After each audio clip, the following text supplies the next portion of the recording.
They tell you it's a scam, a bubble, a Ponzi scheme, digital rat poison. They'll roll out Nobel laureates and legendary investors to warn you, to scare you, and to tell you that it's all going to zero.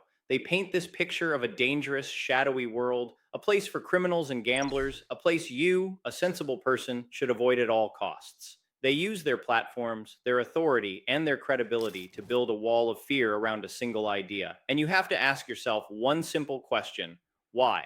Why are they so afraid? Why spend so much energy trying to discredit a piece of software? Why the coordinated campaign of fear, uncertainty, and doubt against what they claim is an irrelevant fringe technology? It's because they're not telling you the whole story. They obsess over the price, the volatility, the headline grabbing noise, but they never, ever talk about the system they're desperate to protect. They never talk about the fundamental flaws in their own money. And they certainly never explain why Bitcoin is a direct challenge to the power structure they control. This isn't a story about getting rich quick. This is a story about the very nature of money itself. It's a story about a hidden game you've been forced to play your entire life, a game where the rules are designed for you to lose. And it's the story of the first real peaceful escape from that game. They tell you Bitcoin is a scam, a bubble, a risky bet. But what if the riskiest bet you can make is holding on to their money? For decades, they've been playing a game where the rules are designed to make your savings lose value. This video explains the one rule they don't want you to know and how Bitcoin is the financial revolution they can't control. Let's start with a feeling we all know. You work hard, you sacrifice your time, your energy, your life to earn money. You trade something real and finite,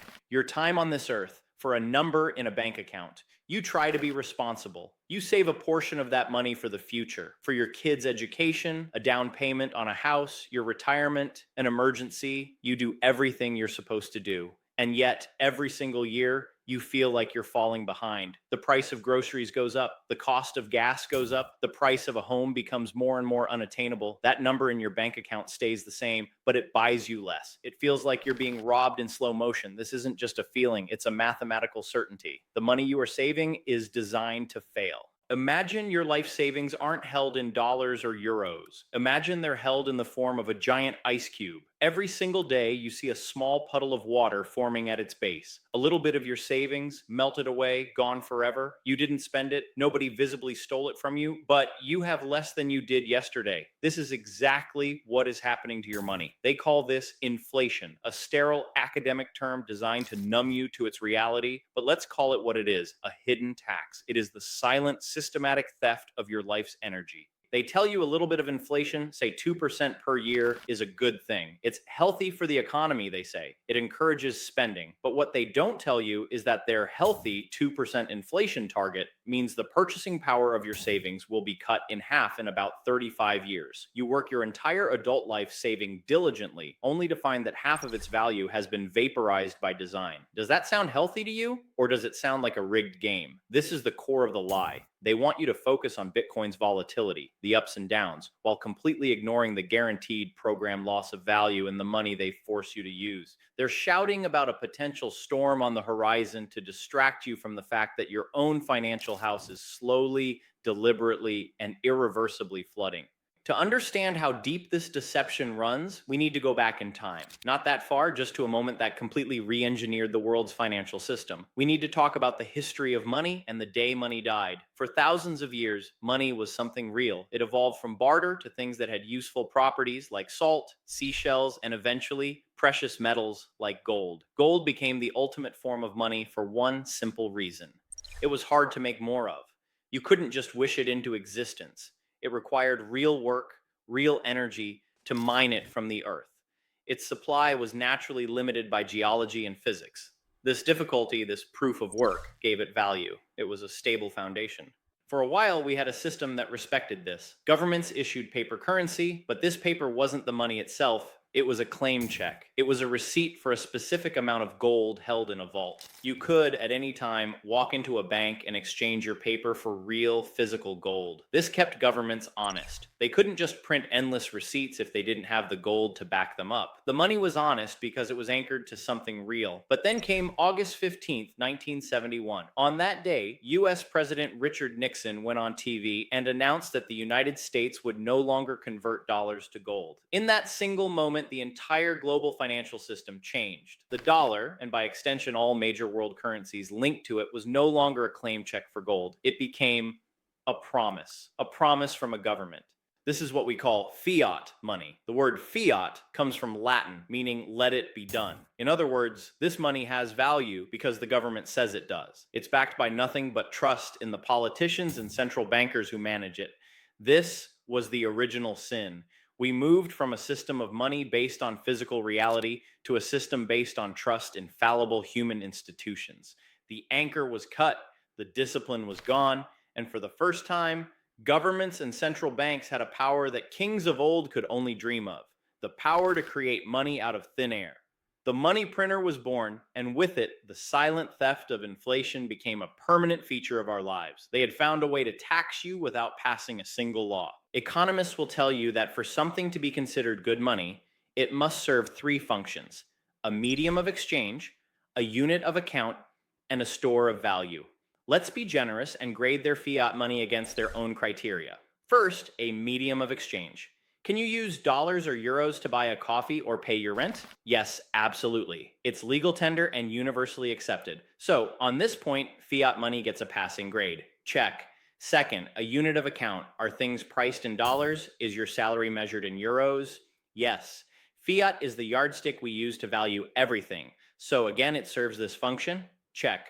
Third, and this is the most important one for your future, a store of value. Does the money you save today hold its purchasing power over time? And here the entire system collapses into a lie. Fiat currency is, by its very nature and by its manager's own admission, a catastrophic failure as a store of value. It is the melting ice cube. It is intentionally designed to lose value. Central banks openly target a rate of inflation, meaning they are openly committed to devaluing your savings every single year. Think about that. The very institution tasked with protecting the money is openly dedicated to destroying its value. A ruler that's designed to shrink every year isn't a reliable ruler. A pound that gets lighter isn't a reliable measure of weight, and money that is guaranteed to buy you less tomorrow isn't sound money. It's a broken tool. We don't even need theory. Just look at history. The promise to be responsible with the money printer has been broken by virtually every government that ever made it. The hyperinflation of Weimar Germany, where people burned cash for warmth because it was cheaper than firewood, the collapse of the currency in Zimbabwe, leading to a $100 trillion bill that couldn't buy a loaf of bread, the ongoing tragedies in Venezuela and Argentina, where citizens watched their life savings evaporate. These aren't accidents, they are the inevitable endpoint of the fiat experiment. When you give humans a magic money machine, they will always eventually abuse it. The temptation is too great. They'll print to fund wars, to pay for programs, to bail out their friends, to win elections, and every time they do, they are reaching into your bank account and stealing a little bit of your future. Their system fails their own test, fails their own. Now we get to the heart of the propaganda. They've engineered a broken system, and their next job is to convince you it's for your own good. It's one of the most successful marketing campaigns in history. They say inflation is necessary to encourage you to spend and invest, which stimulates the economy. Let's translate that. They're saying that if your money didn't constantly lose value, you might actually choose to save it. By turning your savings into a melting ice cube, they force your hand. They coerce you into spending it or gambling it in financial markets you may not understand, just for a chance at preserving your wealth. You are being forced to become a speculator. You have to buy stocks, bonds, real estate, assets you hope will rise in price faster than your currency is being devalued. You have to take on risk, not because you're an entrepreneur, but simply to protect yourself from the guaranteed confiscation of your savings. And who does this system benefit? It benefits those closest to the money printer. When the central bank creates new money, it doesn't just appear in everyone's account equally. It's injected into the top of the financial system. It goes to big banks, to the government, to large corporations. These institutions and the wealthy individuals who own these assets get to spend the new money first at its current value. By the time that money trickles down to the rest of us, the wage earners, the small business owners, it has already pushed up the prices of everything. This is known as the Cantillon effect. It's a hidden mechanism for transferring wealth from the poor and the middle class to the rich and connected. The wealthy see their assets, stocks, real estate, art, inflate in price. Meanwhile, the person holding cash, saving for a down payment, sees their dream get further and further away. The result is the massive wealth inequality we see all around us. It is not an accident of capitalism. It is a direct feature of the fiat money system. The system isn't broken, it's working exactly as designed for the benefit of a small few at the expense of the many. So, if that's the game they're playing, if that's the system they're protecting, what happens when something comes along that doesn't play by their rules? What happens when a new form of money emerges that they cannot control? What happens is Bitcoin. And now we finally understand why they're so terrified. It's not because it's a scam, it's because it's the first credible threat to their monopoly on money. To understand Bitcoin, you have to ignore the price for a moment, ignore the media hype, forget everything you've been told, and focus on two fundamental properties. First, a fixed, predictable supply. There will only ever be 21 million Bitcoin. It is written into the code and secured by a global network of computers. No one can change this rule. No CEO, no president, no central banker can decide to create more. While it's technically possible for the code to be changed if a supermajority of users agree, the network's incentives make this outcome extremely unlikely. Bitcoin introduces something missing from money for over 50 years: absolute verifiable scarcity. The money printer is useless against it. Second, decentralization. This is the masterstroke. Bitcoin isn't run by a company. There's no headquarters, no board of directors, no CEO to pressure. It's a network of thousands of computers all over the world, all running the same software, all enforcing the same rules. No single person or group can control it, censor it, or shut it down. The trust isn't placed in a fallible person, it's placed in mathematics and code. Put those two things together. You have a form of money with a fixed supply that no one can change, run by a network that no one can control. This is the source of their terror. Their entire model of power rests on their ability to manage the currency. The ability to print money is how they fund deficits without raising taxes. It's how they bail out failing industries. It is the ultimate lever of control. Bitcoin simply opts out. It presents a parallel financial universe where their rules don't apply, a system where your savings can't be systematically inflated away, a system where your transactions can't be easily censored, a system where your wealth can't be confiscated with a few keystrokes provided you hold it yourself. This is why they lie. They're not afraid you'll lose money, they're terrified you'll find freedom. They are afraid you'll discover their money is the broken one, and that for the first time in history, there's a viable escape hatch. Bitcoin isn't a threat to you, it's a threat to their control over you. So let's go back to those three functions of money and see how Bitcoin stacks up, not against some perfect ideal, but against the failed fiat system we're forced to use. First, and most importantly, is Bitcoin a store of value? This is its primary and most powerful use case. Because of its absolute scarcity, many argue that Bitcoin is the best defense against inflation ever invented. It's a compelling candidate for the digital antidote to the melting fiat ice cube. While your dollars are designed to lose value, Bitcoin's supply is fixed. It's like digital gold, but better in some ways. It's harder to seize if you custody it yourself. You can send it across the world in minutes, and you can verify it with mathematical certainty. For millions, it represents the world's first truly incorruptible store of value. Second, is Bitcoin a medium of exchange? This is where critics love to attack. They say it's too slow for buying coffee. On its base layer, for small transactions, they have a point. But that's like saying the internet was a failure in 1995 because you couldn't stream 4K video. Technologies are built in layers. Bitcoin's main chain is a settlement layer, like Fedwire for banks, designed for final settlement. For everyday payments, second layer technologies like the Lightning Network are being built on top of Bitcoin, allowing for nearly instant, virtually free transactions. While it's not as widespread as Visa yet, the technology is developing. In countries with high inflation like Argentina or Nigeria, Bitcoin is already becoming a crucial tool for savings and international payments. Third, is Bitcoin a unit of account?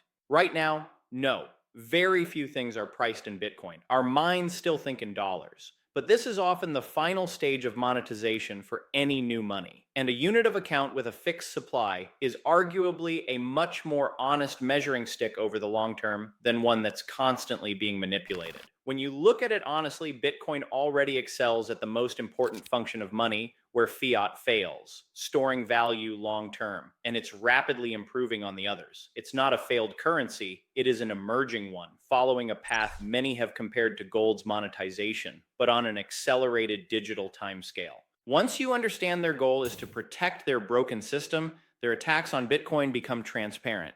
They're a smokescreen of fear. Let's dismantle their four favorite lies. Lie number one, it's a Ponzi scheme. This is the laziest criticism. A Ponzi scheme is a fraud that pays old investors with new investors' money, run by a central operator who lies about everything. Bitcoin is the literal opposite. It's a decentralized network with no central operator. Its code is open source. Its rules are transparent and public. There are no promises of returns. To call Bitcoin a Ponzi is to misunderstand what both of those things are.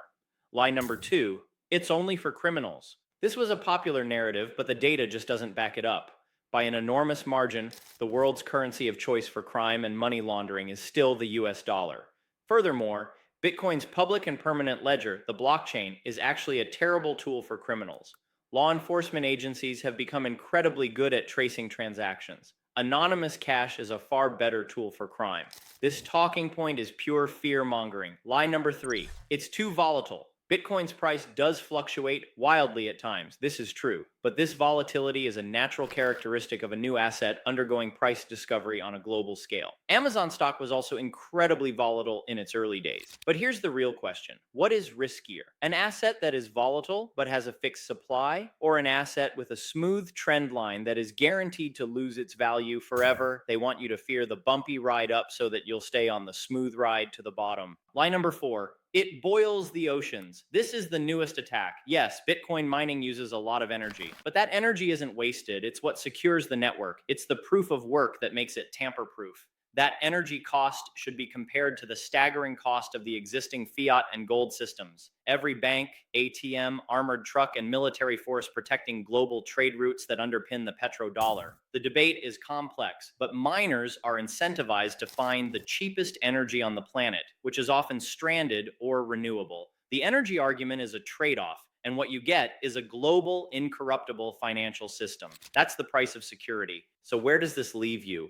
You're standing at a crossroads. On one path is the system you were born into, the fiat system. It's familiar, easy, and run by people who promise to take care of you. But it's a path that leads downhill, a path of guaranteed devaluation, of a game you can never truly win. On the other path is something new, something that requires a little learning and personal responsibility, the Bitcoin path. It's a system based on rules, not rulers, on math, not men. It's a path that offers a chance to preserve the value of your time and your work. This isn't about becoming a trader or getting rich overnight. This is about a fundamental choice in how you save for your future. Do you want to store your life's work in a melting ice cube or in something solid? Adopting Bitcoin is a peaceful protest. It is a vote. It's a way of saying, I no longer consent to playing a rigged game. I no longer trust the institutions that have systematically devalued my labor. I choose to opt out. You are taking your wealth out of a system of control and placing it into a system of freedom. They lied about Bitcoin because they need you in their system. They need your participation. They need your savings to inflate away. They need you to remain dependent. Bitcoin offers you a choice. This is a deep topic, and this is just the beginning. If you want to truly understand the principles behind this revolution, I urge you to start by reading The Bitcoin Standard by Saifedean Amos. It's the single best resource for understanding the history of money and why Bitcoin is so important. The media will keep spreading fear and misinformation. The best thing you can do is educate yourself. So, what are the biggest lies you've heard about Bitcoin? What questions do you still have? Let's have a real open conversation in the comments below. And finally, if this video opened your eyes and made you question the official narrative, subscribe to this channel and share this video. We need more people to understand what's at stake. For more than 50 years, the world has been running a financial experiment, money without an anchor, based solely on the promises of politicians. That experiment is failing. The cracks are showing everywhere in rising inflation, widening inequality, and a growing sense of unfairness. They lied about Bitcoin because it is the antithesis of their system. It is everything they are not. It is predictable where they are arbitrary. It is transparent where they are opaque. It is decentralized where they are centralized. It is sound where they are broken. They can print all the money they want. They can host all the panels they want. They can write all the hit pieces they want, but they cannot change the math. They cannot stop a decentralized network. The genie is out of the bottle. This is about more than money. It's about freedom. It's about hope. It's about the power to build a future on a solid foundation. They can lie about Bitcoin, but they can't stop an idea whose time has come. The choice for the first time in a long time is yours.